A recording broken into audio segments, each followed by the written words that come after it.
Kemudian saudara, saya bicara Markus, ya, saya bicara Markus. Ini tadi saya akan dipotong bicara Markus. Di DPR itu pernah terjadi peristiwa tanggal 17 bulan 2 tahun 2025. Namanya peristiwa Ustadz di Kampung Maling. Pada waktu itu Jaksa Agung ketika itu Abdurrahman Saleh di sidang gabungan Komisi 2 dan 3 itu dituding-tuding. Saudara jaksa baik sekali, tapi saudara seperti Ustadz di Kampung Maling. Di kejaksaan tuh kotor semua. Ini ada, nanti di googling aja, di googling. Peristiwa itu jelas. Lalu jaksa-jaksa marah, kurang ajar kamu katanya kepada anggota DPR. Kurang ajar kamu. Kami dianggap maling, ini dianggap Ustadz. Kamu kalau ngurus-ngurus perkara, habis marah-marah gini ngurus perkara. Nitip pejabat, nitip ini. Itu kan tadi saya katakan begitu. Tapi terus dipotong. Bukan DPR sekarang, DPR yang lalu. Saya tidak begitu bodoh menyebut DPR sekarang. Meskipun misalnya ada, tidak mungkin dong nyebut. Disebut aja, Prof. Kalau ada justru disebut aja. Kenapa? Kalau ada terus disebut. Enggak, begitu bodohnya saya nyebut orang. Jadi perkara juga. Sudahlah, nanti kan ada aparat penegak hukum. Saya siapa? Tadi kan saya dulu. Bahkan saya nyebut Pak Beni mungkin waktu itu ada, karena waktu itu sidang gabungan Komisi 2 ke Komisi 3. Pak Jaksa Agung dituding-tuding. Wah, kejaksaan Pak Abdurrahman Saleh itu Ustadz di Kampung Maling gitu loh. Lalu ribut. Siapa yang ribut tuh? Ahmad Lasso.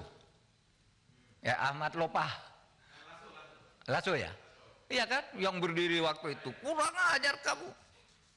Bisanya nih perkara di sini marah-marah. Lalu ada kepala kejaksaan tinggi hati, cabut sekarang juga. Lihat itu jejak digitalnya masih ada, saudara. Jejak digitalnya masih ada. Makanya saya memberi ilustrasi hati-hati, gitu, hati-hati, gitu. Oleh sebab itu saya tidak akan cabut. Pak Ketua, boleh saya ini penting ini Pak. Pak Beni, silakan dulu Pak Beni. Kita mendengarkan ini waktunya mepet. Bukan, enggak apa-apa. Ini jangan, udah nanti dulu Pak Beni. Biar selesai. Sekarang saya jawab materinya. Enggak gini teman-teman, kan tadi kan sepakatnya bila dijawab untuk diselesaikan dulu. Kan kita masih panjang rapatnya. Masih ada hari esok Pak Beni. Biar konteksnya nyambung aja, baik-baik kita ngomong. Kalau nanti selalu debat, nggak akan pernah ketemu Pak. Bukan rendah. Pak Mahfud instruksi Ketua. Kalau dalam keadaan seperti ini persidangannya, Pak Ketua, izin kembali kepada tatib yang ada.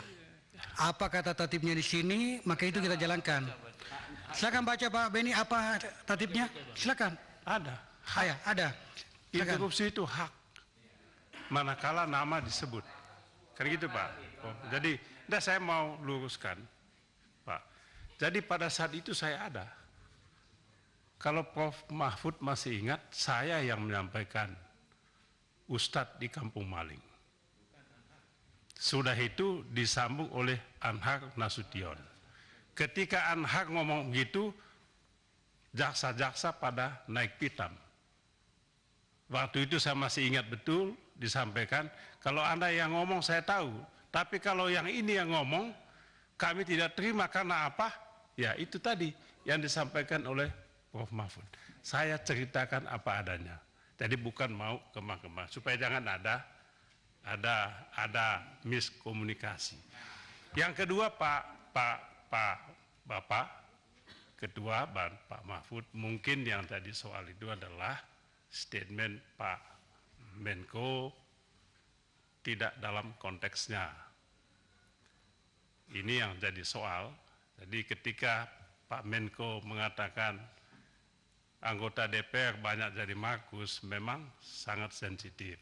Jadi maklum saja kalau kemudian banyak reaksi begitu. Jadi kalau tidak dijelaskan dalam konteks, ini kan potong-potong Pak.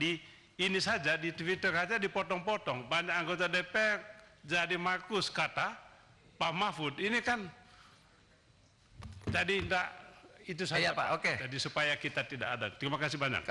Kalau judul berita Pak, kita Wah, saya aja digambar di borgol Mahfud ditangkap KPK, apalagi cuma judul kayak gitulah, tiap hari ada judul-judul. Ya, baik. Terima kasih. Jadi mohon dimaklumi, saya tidak bisa mencabut pernyataan itu karena sejak tadi saya bilang dulu pengalaman saya sama Pak Beni kan gitu, tadi saya bilang lalu dipotong, nggak boleh sebut sekarang, gimana? Gitu. Maka saya bilang kalau interupsi terus ya nggak bisa dong. Gitu.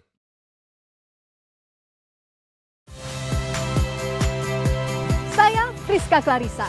Saksikan program-program Kompas TV melalui siaran digital, pay TV, dan media streaming lainnya. Kompas TV, independen, terpercaya.